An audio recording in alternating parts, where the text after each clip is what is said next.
Tape Incorporated, abay may bagong kontrobersya na hinaharap ngayon matapos magsalita itong si Miss Charis Solomon, maging ito pong ilan sa mga naging host ng nasabing Itbulaga sa GMA matapos lisanin ng TVJ ito sa GMA 7. So pag-uusapan natin yan, ang lahat ng yan, but before sa mga pasabog nitong si Miss Charis Solomon na naging parte po ng Itbulaga GMA matapos pong lisanin ng TVJ at ng ilang mga Dabber Cards ang Itbulaga noon sa GMA. So, kung matatandaan po ninyo, nagkaroon po sila ng kasuhan, 'di ba? Parang agawan ng titulo. Kung sino ba talaga yung nagmamay-ari ng title, ng jingle ng Itbulaga at ng ilang pang mga intellectual property na meron po ang TVJ. So sa huli ay nanalo po ito pong TVJ, nakuha po nila ang title na Itbulaga maging ang jingle nito. So pagkatapos po nito ay napalitan ng title. Yung Itbulaga is naging tahanang pinakamasaya. At included po sa mga kasama dito si Miss Charis Solomon at ilan sa mga GMA talents, So kaya naman sa kanila pong programa ni Miss ng isa sa mga naging host din ng nasabing show, si Mr. Buboy Villar, ay ang dami po nilang pinakawalan at tila kino-call out po nila ang boses at ilan sa mga matataas at may-ari ng Tape Incorporated. Sabi po ng balita, Charis Solomon tumawag at Tape Incorporated ukol sa di pa nababayaran na talent fee, detalye, konsekwensya at reaksyon ng industriya. Isang malalim na usapin ang pinag-uusapan ngayon sa SOCMED dahil tila baga tumutugma ang ilan sa mga sinabi ng TVJ noon patungkol sa tape. Sa pinakabagong balita sa showbiz ngayong January 14, 2026 ay muling umarangkada ang isang kontrobersya na may malalim na epekto sa mga artista at production at crew sa industriya ng telebisyon, lalo na sa mga talent na kasali sa noontime variety show na tahanang pinakamasaya. Ito ay matapos direktang tawagin ni Charis Solomon, aktres at komedyante ang Tape Incorporated. Kinall out niya po ito ng live dahil sa umano'y hindi pa nila nababayarang talent fee para sa mga co-host at talents ng naturang palabas. Sa video podcast episode ng Your Honor na ipinalabas noong January 10, kasama sina Buboy Villarda, Suri Choi, inilahad ni Charis ang matagal ng issue ng hindi pagbabayad ng talent fee para sa kanila sa iba't pang host ng nagtatrabaho sa tahanang pinakamasaya. Ito ay isang palabas na lumabas bilang alternatibo nang magsimula ang malaking alitan sa pagitan ng Tape at ng tatlong veteranong host na sina Tito Soto, Vic Soto at Joey De Leon.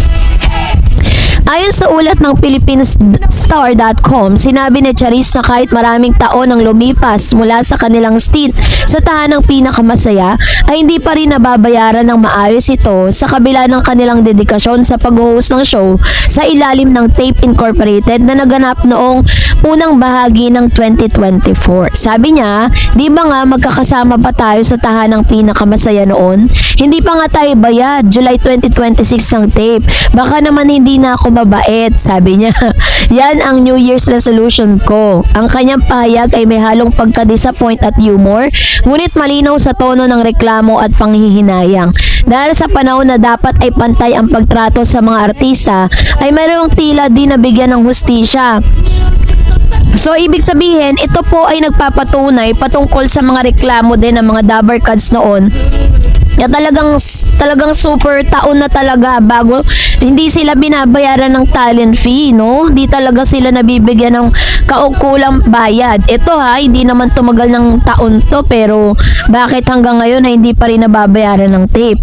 Ang nasabing show ay tumagal lamang sa halos 50 days bago ito tuluyang na-cancel noong March 2024 dahil sa bababang ratings.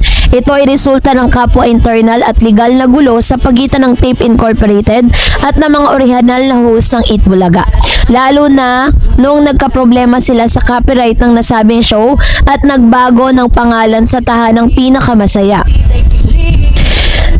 Bukod kay Charis Solomon, kabilang sa mga host na hindi po umano nababayaran ay sina Buboy Villar, at Daso Richoy, Isko Moreno, Glyza De Castro, Kokoy De Santos, Paulo Contis, Betong Sumaya, Alexa Miro, Cassie and Mabi Ligaspi.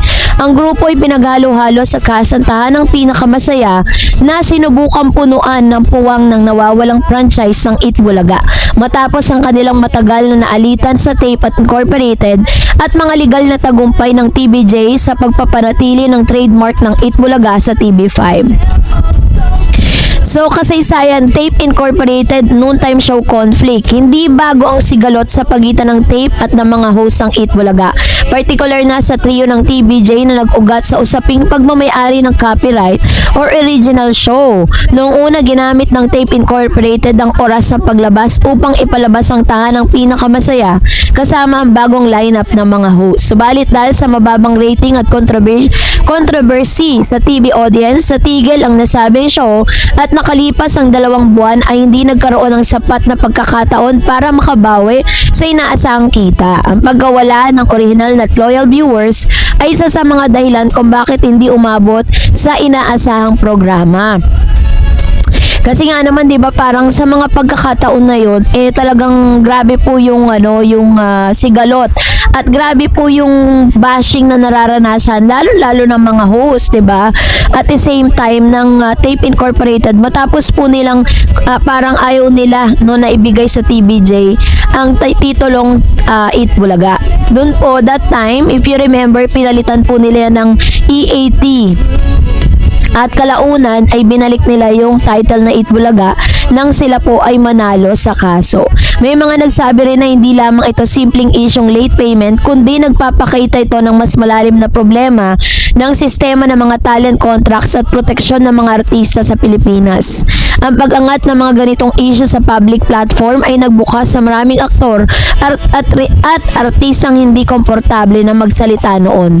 Bilang halimbawa, ilang komento sa mga social media ang nagtanong kung may legal na pananagutan ba ang Tape Incorporated at kung talagang may pangako bang maaayos ang mga bayarin nila sa artista at crew, at marami ring netizen ang nagpuna sa pangangailangan ng mas mahigpit na batas o regulasyon para proteksyonan ang mga talents lalo na sa mga ganitong pagkakataon.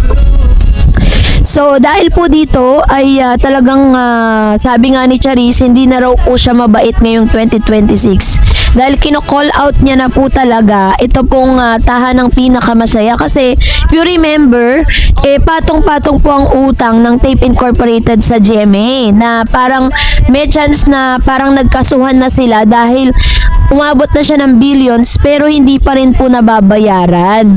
Hindi sila tumutupad doon po sa mga pinag-usapan Kaya naman di ko po alam kung nagpapatuloy pa rin ba ang Tape kasi talagang sobrang nalugi po sila ng bonggang-bongga. Kaya naman tama talaga yung pinaglaban po ng TVJ at nakita natin talaga na nakamit nila ang hustisya. So that's it for today. For more videos and updates, please don't forget to like and subscribe, and please don't forget to follow my Facebook page, Dareds TV and Dareds channel. God bless everyone.